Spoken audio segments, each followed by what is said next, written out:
Hello everyone, क्या हाल चाल है। उम्मीद करता हूँ सब मस्त होगे, बेहतरीन होगे। तो पिछले लेक्चर में अपन ने ये देख लिया था कि पेयर ऑफ लीनियर इक्वेशंस में इंट्रोडक्शन देख लिया था कि कैसे चीजें आगे बढ़ेंगी, लीनियर इक्वेशंस क्या होते हैं, इक्वेशन और एक्सप्रेशन में डिफरेंस क्या होता है।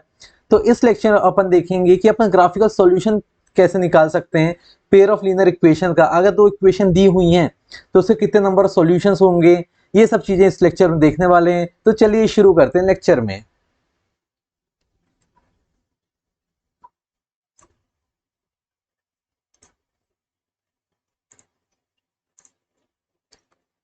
तो आज के टॉपिक का नाम है graphical solution of pair of linear equation. Graphical solutions of pair of linear equation. तो सबसे पहले अपन देखते हैं ग्राफिकल रिप्रेजेंटेशन अपन कैसे करते हैं इक्वेशंस का। ये सब आप लोगों को पहले से पता है, पर एक बार रिवीजन के तौर पर अपन देख लेते हैं। अगर अपन को दिया है x plus 3y equals to 6, तो अपन इसका ग्राफ कैसे बनाते थे याद करो। सबने पढ़ा हुआ 9th क्लास में, और पिछले लेक्चर पिछले चैप्टर में अपन देखे थे कि अपन x की अलग अलग वैल्यूज लेते थे और y की अलग अलग वैल्यूज निकालते थे, याद है। तो जैसे मान लो इसमें y equals to 6 minus x upon 3, लिख दे इसको ऐसा, y equals to 6 minus x upon 3। अपन इसका टेबल बनाते थे एक। मान लो अपन ने टेबल बना दी x और y वैल्यूज को लेके। x की वैल्यू ये हो गई, ये हो गई अपनी टेबल। इतनी वैल्यूज रखते हैं अपन, ठीक है। ये हो गया y।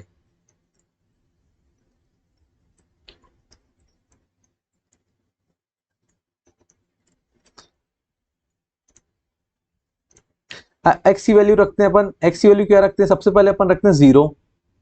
x की वैल्यू अगर 0 रखेंगे तो y की वैल्यू क्या आएगी, 6 minus 0 upon 3, that is 2।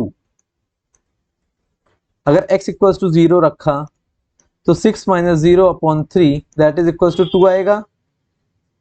x की वैल्यू 2 रखते हैं अपन। x की वैल्यू अगर 2 रखें तो क्या, अगर x इक्वल्स टू 2 रखें तो 6 minus 2 upon 3 that is equals to 4 upon 3, ठीक है। तो y की वैल्यू क्या आई, 4 अपॉन 3। अगर x की वैल्यू अपन रखते हैं, चलो 3 रखते हैं इस बार, तो 6 minus 3 upon 3 that is equals to 1। अगर 3 रखे तो आएगी 1।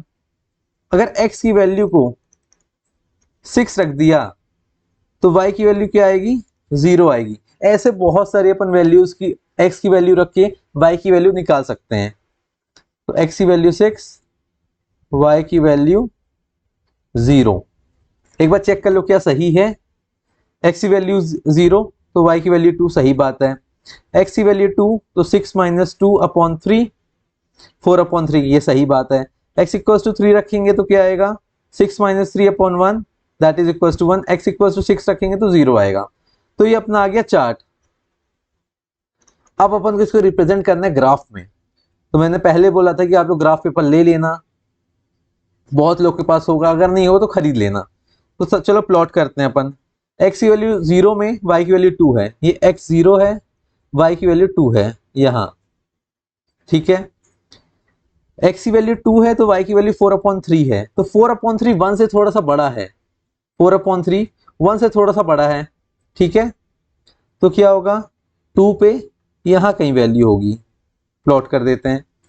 3 पे y की वैल्यू 1 है, 3 पे y की वैल्यू 1 है, और 6 पे 0 है, x इक्वल्स टू 6 पे 0 है। तो ग्राफ कुछ ऐसा आने वाला है।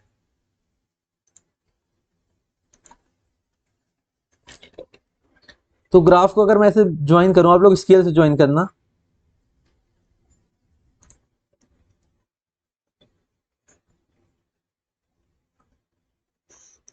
ये स्ट्रेट लाइन आएगा ग्राफ, ये ग्राफ आएगा अपना स्ट्रेट लाइन। तो अगर स्ट्रेट लाइन आया, ये अपन को मिल गया स्ट्रेट लाइन ग्राफ। तो अगर स्ट्रेट लाइन ग्राफ आया तो इसके नंबर ऑफ सॉल्यूशंस कितने पॉसिबल होंगे, जल्दी जल्दी बताओ सब लोग। अगर अपना ग्राफ आ गया स्ट्रेट लाइन तो इसके नंबर ऑफ सॉल्यूशंस कितने होंगे, इनफाइनाइट। क्यों भाई, क्यों इनफाइनाइट होंगे, क्योंकि x की वैल्यू कुछ भी रखोगे y की वैल्यू कुछ ना कुछ आएगी। आप x की वैल्यू कुछ भी रखते जाओगे, यहाँ पे आप 4 रख दो, 5 रख दो, 7 रख दो, y की वैल्यू कुछ ना कुछ मिलेगी। तो इस वाले में अपन को मिलेंगे इनफाइनाइट नंबर ऑफ सॉल्यूशंस। बात समझ में आ गई? ये तो अपन एक इक्वेशन देखे बस। अपन मैं आपको बता रहा था ग्राफिकल रिप्रेजेंटेशन अपन कैसे करते हैं इक्वेशंस का। तो आप ये इक्वेशन बना लोगे, ग्राफ बना लोगे, इक्वेशन दी होगी तो y की अलग अलग, x की अलग अलग वैल्यू लिखेंगे, y की अलग अलग वैल्यू निकालेंगे और उससे ग्राफ प्लॉट हो जाएगा x और y के बीच में। बात समझ में आ गई? अब अपन चलते हैं एक सवाल में। ये सबको क्लियर होगा ना कि इसमें जो भी पॉइंट्स रखेंगे सब में y की वैल्यू कुछ ना कुछ आएगी। तो मतलब इसका मतलब क्या हो गया कि इस इक्वेशन के infinite number of solutions possible हैं। अब ये वाला क्वेश्चन बताओ, ये सीबीएसई 19 में आया हुआ है, सीबीएसई 2019 में आया हुआ है। तो क्या बोल रहा है, find the value of a so that the point 3 a lies on the line represented by 2x minus 3y equals to 5। अगर ये वाला पॉइंट लाई कर रहा है तो मतलब इस इक्वेशन को सेटिस्फाई कर रहा है।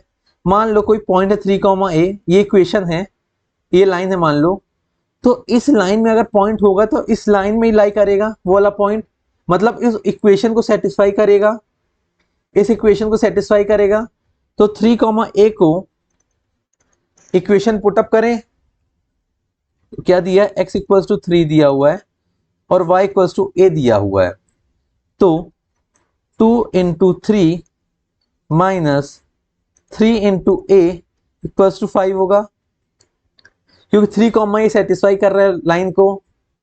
तो 6 माइनस 3a इक्वल्स टू 5 होगा।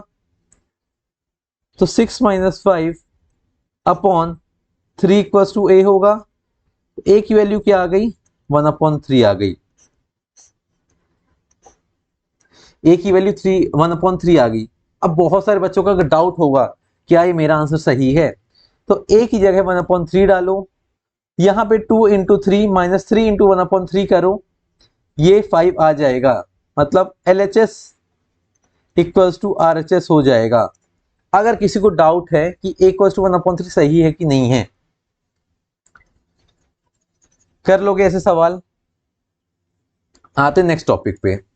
अब आता है graphical solutions of pair of linear equations two variables. अभी तो अपन एक इक्वेशन लिए थे। अगर मान लो दो इक्वेशन आपको दी है, a1x plus b1y equals to c1, a2x plus b2y equals to c2। इसका अपन ग्राफ प्लॉट करेंगे। मान लो अपन ने ग्राफ प्लॉट किया, ऐसा आया। ये किसका है, a1x plus b1y equals to c1 का है, ये वाला ग्राफ। ठीक है, दूसरा ग्राफ मान लो ऐसा आ रहा है, ये किसका ग्राफ है, a2x plus b2y equals to c2 का। ये दो इक्वेशन से ग्राफ हैं। तो ये क्या हो रहा है, एक पॉइंट पे इंटरसेक्ट कर रहा है, अपन को दिख रहा है कि ये इंटरसेक्टिंग लाइंस हैं, ये कोई ना कोई इंटरसेक्टिंग पॉइंट है दोनों इक्वेशंस के बीच का। तो इस केस में क्या होता है, ये हो गया अपना इंटरसेक्टिंग पॉइंट, ये क्या हो गया अपना इंटरसेक्टिंग पॉइंट। अगर कोई इंटरसेक्टिंग पॉइंट आ रहा है मतलब कोई ना कोई ऐसा पॉइंट है जो दोनों इक्वेशन को सेटिस्फाई करेगा। मान लो x1 y1, अपन कोई पॉइंट मिला, ये x1 y1 नहीं लेते हैं, p q ले लो, कुछ भी ले लो, p q कोई ऐसा यूनिक पॉइंट है जो दोनों इक्वेशन सेटिस्फाई करेगा, मतलब दोनों इक्वेशन में लाई करेगा। तो इस केस में, ऐसे केस में क्या होता है, अपन को यूनिक सॉल्यूशन मिलता है, यूनिक सॉल्यूशन मिलता है पेयर ऑफ लीनियर इक्वेशंस का। क्यों, क्योंकि सिर्फ एक पॉइंट पे ही ये इंटरसेक्ट कर रहा है। तो कोई एक ऐसा पॉइंट होगा जो दोनों इक्वेशन सेटिस्फाई करेगा, तो उस केस में अपन को मिलता है यूनिक सॉल्यूशन। मान लो दो ग्राफ है, फिर से अपन ग्राफ बनाते हैं।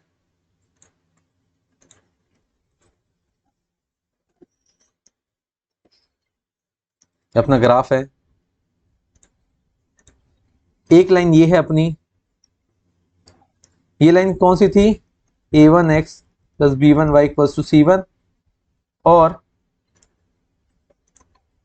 दूसरी लाइन ये थी a2x plus b2y equals to c2। अब इसमें आप लोग ये बताओ कि इसमें नंबर ऑफ सॉल्यूशंस कितने होंगे। उसके इस केस में अपन को क्या मिला था, यूनिक सॉल्यूशन मिला था। इस केस में कितने नंबर ऑफ सॉल्यूशंस मिलेंगे, मतलब कितने पॉइंट्स मिलेंगे जो दोनों इक्वेशन सेटिस्फाई करेंगे। No points, no points of intersection, no points of intersection, therefore no unique solution exist. मतलब कोई भी इसका सॉल्यूशन एग्जिस्ट नहीं करेगा, मतलब देयरफॉर नो सॉल्यूशन। अगर दो लाइन पैरेलल्स हैं, अगर पैरेलल चल रही है, पैरेलल चल रही है, तो उसमें क्या होगा, कोई सॉल्यूशन एग्जिस्ट नहीं करेगा। इंटरसेक्ट करेगा, एक पॉइंट आएगा, एक पॉइंट आएगा जो इंटरसेक्ट करेगा, एक यूनिक सॉल्यूशन मिलेगा। पर अगर दोनों पैरेलल चल रही हैं लाइंस, उस केस में अपन को नो सॉल्यूशन मिलेगा। अब एक और केस आता है, ये केस 2 था, ये केस 2 था, ये केस 1 था। अब केस 3 क्या आता है, मान लो ग्राफ दिया है,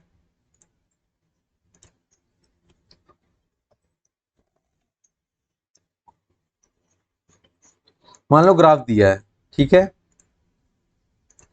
एक लाइन ऐसी जा रही है, एक लाइन ये है a1x plus b1y equals to c1। अब दूसरी लाइन भी ऐसी ही है,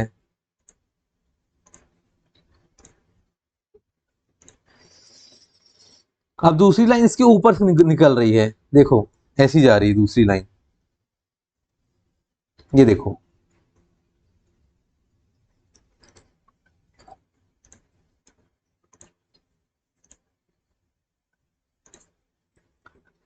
तो दूसरी लाइन ऐसी जा रही है इसके ऊपर से, देखी, ये कौन सी लाइन है, ये है अपनी a2x plus p2y equals to c2।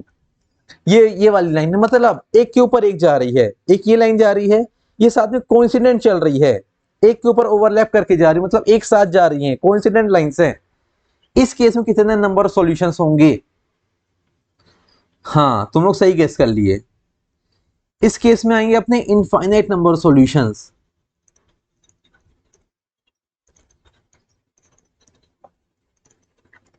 क्योंकि इसमें बहुत सारे पॉइंट्स होंगे, बहुत सारे पॉइंट्स होंगे जो एक दूसरे सेटिस्फाई करेंगे, मतलब सब पॉइंट्स लाई करेंगे, सबको सेटिस्फाई करते हुए जाएंगे, दोनों लाइंस को सेटिस्फाई करेंगे वाले पॉइंट्स। तो इस केस में क्या होंगे, इनफाइनाइट नंबर सॉल्यूशंस होंगे। देखो एक लाइन ये है, एक लाइन ये है, ओवरलैप साथ में चल रही हैं, एक के ऊपर एक है, कोइंसिडेंट लाइंस है। इस केस में क्या होंगे, इनफाइनाइट नंबर सॉल्यूशंस होंगे। मतलब if lines are coincident then infinite number of solutions exist। अब सबको, तीनों केस को समराइज कर लेते हैं। ये क्या है अपनी, ये है अपनी काम की बात के बी।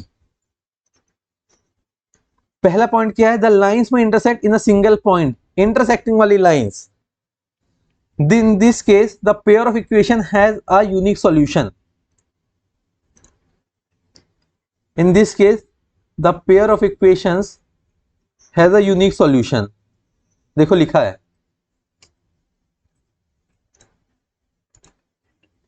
दूसरा केस क्या था, पैरेलल चल रही लाइंस, पैरेलल चल रही, उसका मतलब क्या है, पैरेलल। उस केस में क्या था, हैव नो सॉल्यूशन। देखो सबको अपन समराइज कर दिए, intersecting unique solution, parallel no solutions. अगर कोइंसिडेंट होंगी, इफ लाइंस आर कोइंसिडेंट एक के ऊपर एक साथ में चल रही हैं, the equations are infinitely number of solutions. समझ में आ गई बात? साथ में चल रही कोइंसिडेंट, हर पॉइंट दोनों इक्वेशन सेटिस्फाई करेगा, इनफाइनाइट नंबर ऑफ सॉल्यूशंस। बात समझ में आ रही है? इसी बेसिस पे अगर अपन को ये बताओ कि अगर कोई बोल दे कि दो इक्वेशन दिए हैं, आप वो बताओ कि क्या लाइंस पैरेलल होंगी, इंटरसेक्ट करेंगी या कोइंसिडेंट होंगी, तो क्या अपनी ग्राफ बनाते बैठोगे? नहीं, अपन ग्राफ नहीं बनाएंगे। उसके लिए भी एक अपन के पास ट्रिक है। ट्रिक क्या है? अगर ये भी काम की बात ये भी अपनी काम की बात। अब देखो, अगर पहला point, if a1 upon a2 is equal to b1 upon b2, मतलब not equal to, if a1 upon a2 is not equal to b1 upon b2, in this case क्या आएगा? यूनिक सॉल्यूशन आएगा। यूनिक सॉल्यूशन के आने का मतलब क्या है? इंटरसेक्टिंग लाइंस होंगी। ये सब पॉइंट्स को नोट में डाल के लिख लेना, बहुत काम आने वाला है आगे। क्या होंगी? इंटरसेक्टिंग लाइंस होंगी। अगर coefficients if a1 upon a2 is equal to b1 upon b2 is equal to c1 upon c2 होगा, इन दिस केस क्या होगा? अगर तीनों कोफिशिएंट इक्वल हैं, इस केस में क्या होगा? इनफाइनाइटली नंबर सॉल्यूशन एग्जिस्ट करेंगे। Infinitely number solutions. Infinitely number solutions का मतलब क्या होगा? पैरेलल होगी लाइंस। ये मतलब ये लाइंस क्या होंगी? कोइंसिडेंट लाइंस होंगी। ये गलती से निकल गया। ये क्या होंगी? कोइंसिडेंट लाइंस होंगे। अगर इनफाइनाइटली नंबर सॉल्यूशंस होंगे, साथ में चल रही लाइन साथ में, और अगर a1 upon a2 is equal to b1 upon b2 not equal to c1 upon c2 है, तो उस केस में नो सॉल्यूशन होगा। नो सॉल्यूशन मतलब पैरेलल चल रही लाइंस पैरेलल चल रही हैं, एक साथ चल रही हैं, मतलब पैरेलल लाइंस चल रही हैं। तो क्या बात समझ में आ गई? ये बहुत अच्छे से नोट कर लेना, याद कर लेना, जो करना हो कर लेना। बट कोफिशिएंट अगर not equal to b1 upon b2 है, तो इंटरसेक्टिंग लाइंस होगी, यूनिक सॉल्यूशन होगा। अगर तीनों के रेशियो कोफिशिएंट्स इक्वल हैं, उस केस में क्या होंगी? कोइंसिडेंट होंगी, साथ में एक के ऊपर एक इनफाइनाइटली नंबर सॉल्यूशंस होंगे। और अगर a1 upon a2 is equal to b1 upon b2 not equal to c1 upon c2 होंगे, तो होंगी पैरेलल लाइंस, और पैरेलल केस में नो सॉल्यूशन होगा। तो उम्मीद करता हूं ये वाला लेक्चर समझ में आ गया होगा। और अगर लेक्चर पसंद आ गया है तो क्या करना है? लाइक करना है, चैनल को सब्सक्राइब करना है, और क्या करना है? ज्यादा से ज्यादा लोगों को शेयर करना है। So thanks for being in the session, all the best, bye bye, see या।